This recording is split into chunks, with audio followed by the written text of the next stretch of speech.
Welcome to Friday. It's Tom and Russell, Nissan Part CC crew here. What's up, everybody? It's been a minute since we did a Friday, but It feels like only yesterday. yeah, it's been a busy month. I mean, August is kind of the get those vacations in before the warm weather goes away month in Washington. Yes, and speaking of vacations, I would just want to say hello to everybody that's contacted us very recently from Germany, Italy, France, Slovakia. We had an order from Hungary. Yep. Had a guy from Spain reach out. Mm-hmm. Boy. Yep. So if you're watching from someplace other than these United States, welcome. Thanks for hanging out with us for a little bit. Yeah, and so you don't miss it, right here at the beginning of the video, we're going to tell you that if you go to the description of the video, there's a link, and you can enter to win a tent that is for a 6-foot bed Frontier. I'm sure you can make it work on another truck too. Is that the tent giveaway, though, is only for U.S. Yes. lower 48? Intercontinental. Yeah, we ain't playing no games. Yes. We ain't putting it on a plane. No, we cannot ship the tent. And also bad news, we cannot ship this internationally. No? No, Yeah. I've had multiple people from all those countries that I just mentioned. They are not able to purchase this on the website. It's because it's too long. The box that it ships in is 72 inches, which is 6 feet tall by 10 by 10. And it's about 10 pounds, and we cannot ship it internationally. So sorry, guys. Also, did you see the Heritage Z that Nissan released some photos of? I did. We were just in your office, and you showed me some pictures. I did see it. I wasn't paying attention. Midnight purple, bronze wheels, bronze decals, twin turbo labels everywhere, like the 90s, like the good old days. The labels down the side are my favorite part of it, I think. What's funny is that the previous Heritage Edition, remember they had the one that had the decals down the side, but it had the Z logo, and that was like one of my complaints about it. So I didn't think it was, it didn't look good on the car. Whereas the twin turbo, it does look good on the car for whatever reason. It does. It's enough of a throwback. Yeah. They went back far enough, and they stayed true to it, as opposed to like trying to. Well, it's retro with a twist. Well, it's sort of the same as when they did the Heritage Edition Frontier and they put the 4x4 on the side. Yeah. Had they put Frontier on the side, I think it would have been different. It just wouldn't have been the same thing, I don't even remember seeing the one with the retro 4x4 logo on the side in the flesh. Did we ever? Yeah. I never got. We had a red one. We had a red one. I took it out and did photos of it. Did it have Lego wheels? Yeah. Man, I must have been asleep that week. It was a cool truck. It was a cool truck. But it had that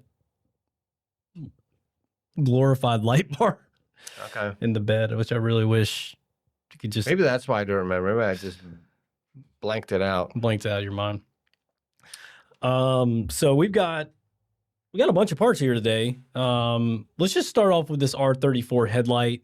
We shipped this out to a customer and it got returned because the adhesive on the sticky tape here has gone away. I mean, it'll stick, but yeah, it's not adhered. So if you are the type of person who says, you know what? I can make that work. I can make it work. I can save that from the landfill. Snag this thing up. It's got like a $200 discount on our website. It's going below dealer cost, just because we don't want to throw it away. We want to get it into somebody's hands. This is a right-hand halogen headlamp. And like this little rubber strip here is the only thing That's the only thing that's wrong with it. I know I could fix it. If I had a R34, I'd be putting some new tape on it and moving on with my life, or just using some super glue. And this comes with bulbs. Yeah. And connectors. I don't know how well you can see that there, but yeah. Oh, they can see it. They got good eyes over there. My eyes are good too. I had to get glasses, guys. I need glasses. Strain. I need glasses. Strain. Waiting for the right minute. Yeah. Now Tom found a emblem that is drying up. It has dried up. This is the last one. Oh, okay. This will fit. This is one of the two options you have for putting the Nissan emblem on your 180SX bumper kit. Yeah. If you look real close at the picture here, you can see where that circle mates with the rectangle Nissan. It kind of flares out a little bit. Yeah, go to our website. We've got a couple photos from an old video we did, kind of showing the difference on these emblems, and it's not incredibly significant, but it is different. The part number for the other or for this option, 6289031U, like uncle, 00. And then for the alternate version is 6289051F, like Friday, 00. Now, if you toggle back and forth between those pictures really fast, you'll be able to spot the difference real easy. Yeah. The other one, it doesn't really flare out. It's almost more like a perfect circle. It's really, I would say it's more of a minimalist logo, maybe brutalist. No, I know you like that. I do. You like that I brought. Now we're going to talk about architecture. Yes. And this one's more of a, the later. That would be is it the later logo? I don't know. You can tell it's different. Like, to me, the one that's a bit more simplistic seems more vintage. Yeah. Whereas this one was like, an update. This is like the bubble letter version, even though the letters aren't bubbles, but the emblem itself is a little bit more bubbly. Yeah, have a good close look at that. Yeah.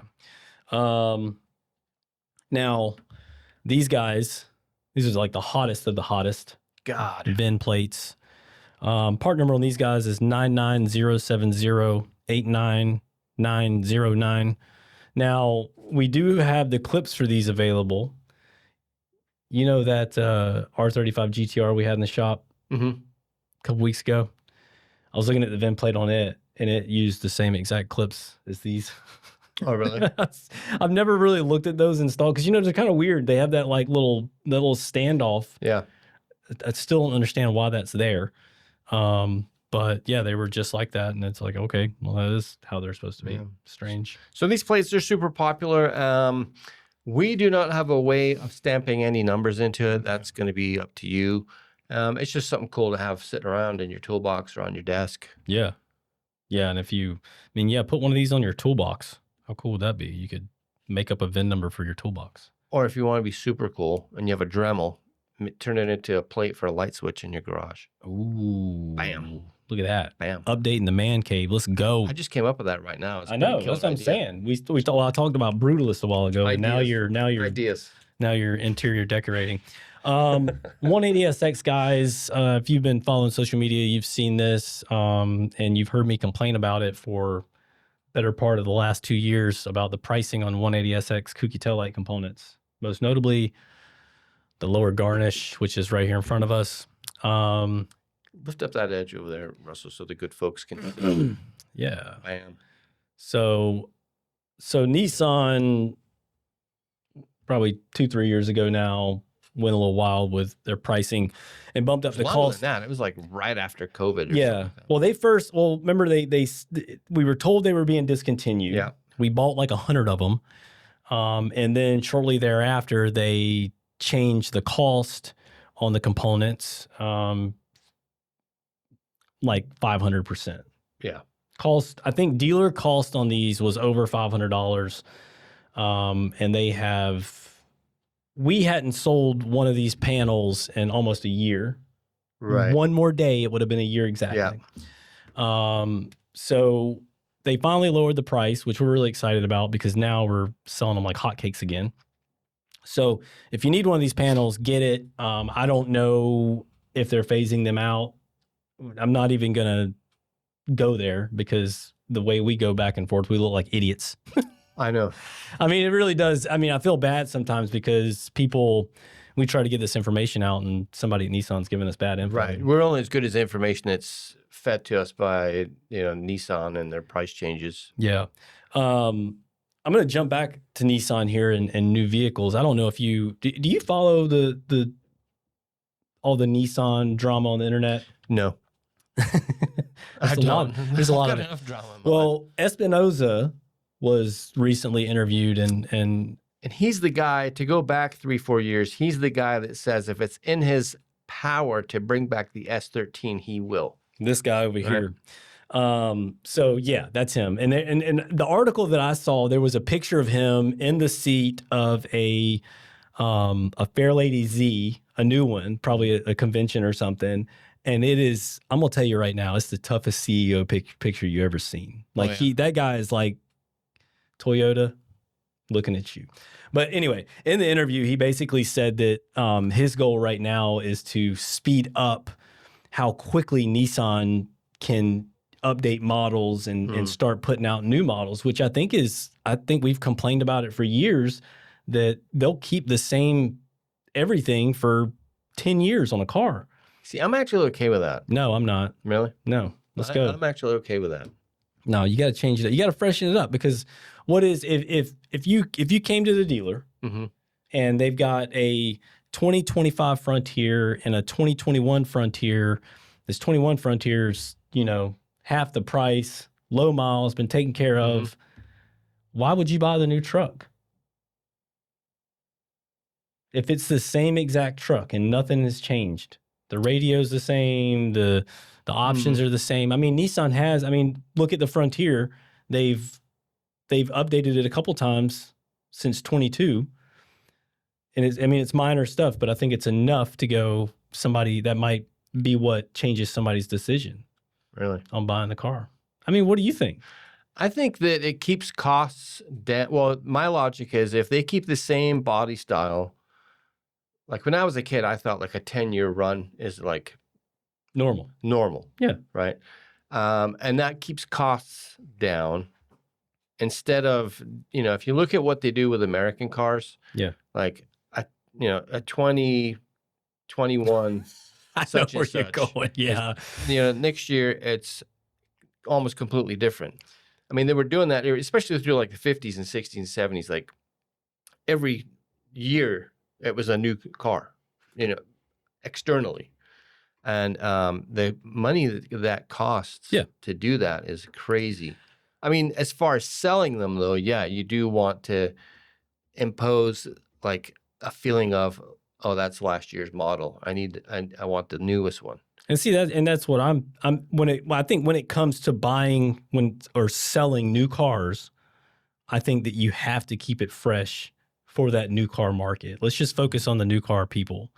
I think if you're going into the store and you're paying the premium price on the car, I think you want something that is unique to an extent. Obviously you're not going to be completely unique because there's going to be thousands of that 2025 on the roads. Right. But I don't think I think it's really strange that you can buy a 2020 Nissan Frontier and it would be the same as a 2014. Yeah. it just that doesn't bother me, but it might be with like how I grew up with cars. Yeah. I think with technology changing as fast as it does, golly, you put the same, radio options in a car 12 months later, they might be it's obsolete already. Right. Yeah. And that's what I'm saying. Like, I get the whole cost side of things. Heck yeah, you could make the same car for 100 years and you'd be money ahead. Well, I don't know. It's kind of it's a tough one because it comes down to personal preference. Yeah. But I do understand. I also understand I've worked at a domestic dealer before, and I do understand when you start offering, 50, 60 different combinations of things, it gets confusing. I remember a while back we had a used GMC in here. Door switch. Absolute nightmare to get a door switch for that thing.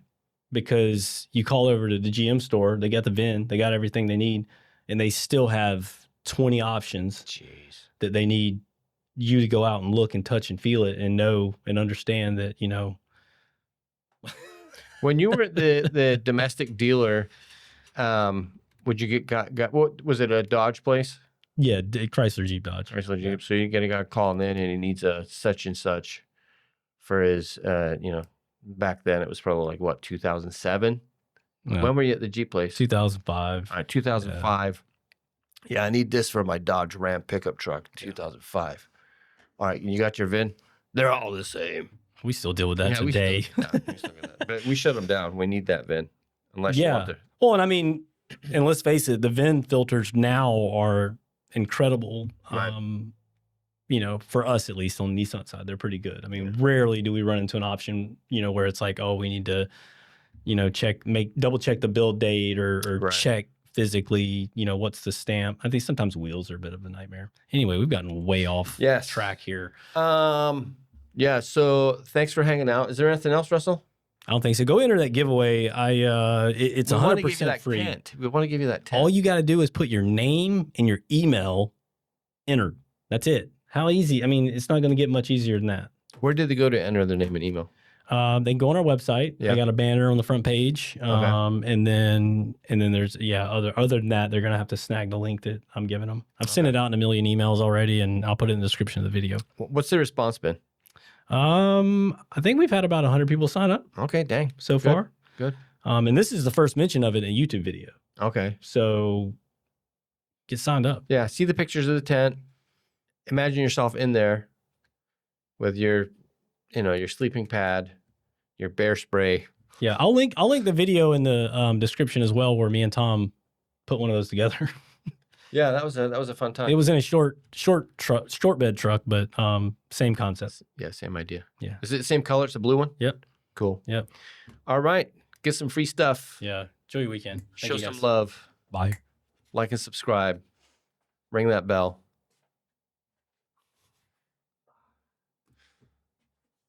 It's What the Friday. Mic check. 1, 2, 3. Boo. Hello. Should put that in there.